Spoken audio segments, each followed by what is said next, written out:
ভাই আপনাকে তিনজনের প্রেমিকা কি একজনই না? না মানে তা কি রে, তাই তো মনে হচ্ছে। না মানে আমার মিম তো সে বলে দিয়েছে আগেই যে সে হলো এক পুরুষে আসক্ত, আর আমার মিম তো ক্লাস 10-এ পড়ে। এ মিম কোন রকম এক হতে পারে না। না না, আমার মিম তো কেবল এসএসসি পরীক্ষা দেবে, এসএসসি পরীক্ষার পরেই ওর বিয়ে আমার সাথে। হ্যাঁ মিম মানে মিম তো আমার কাছে কয়েছে আমার সামনে বোর্ড পরীক্ষা, আমি কোচিং করতেছি। শিওর তোরা দুটো শিওর আমার মিমির পেছনে লাগিয়েছিস? আরে আমার মিমির বাড়ি তো হরিপুর, আর ওর সাথে আমার পরিচয় ফেসবুকে। এ মিম সে মিম না।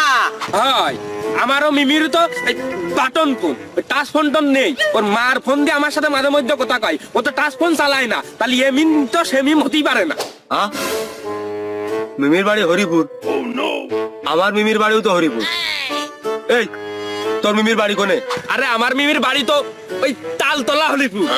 তালতলা? তালতলা হরিপুর? না না, আমার মিম কোনোদিন প্রেমই করিনি। আর ও কয়েছে তুমি ভালো চাকরি করো, আমি তোমারই হবো। ও কোনোদিন হতেই পারে না।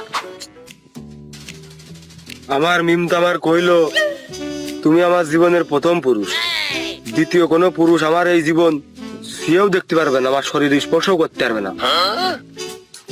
আমার মিম তো বলেই দিয়েছে যে সে এক পুরুষে আসক্ত। তাহলে আমি এত বিচার কেন নিচ্ছি? নো বিচার।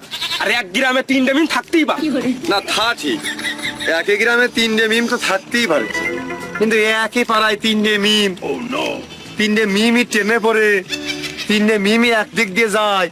আপনারা তিনজন সেই 3 মিমির জন্য বসে থাকেন। মিম কি 3 কেন যায় না 1 কানই যায়? আমার মিম তো একাই যায়। এই তুই আমার বন্ধু তুই আমার মিম- আমার একমাত্র ভালোবাসা আমার দিকে দিকে রাখিস। আমার একমাত্র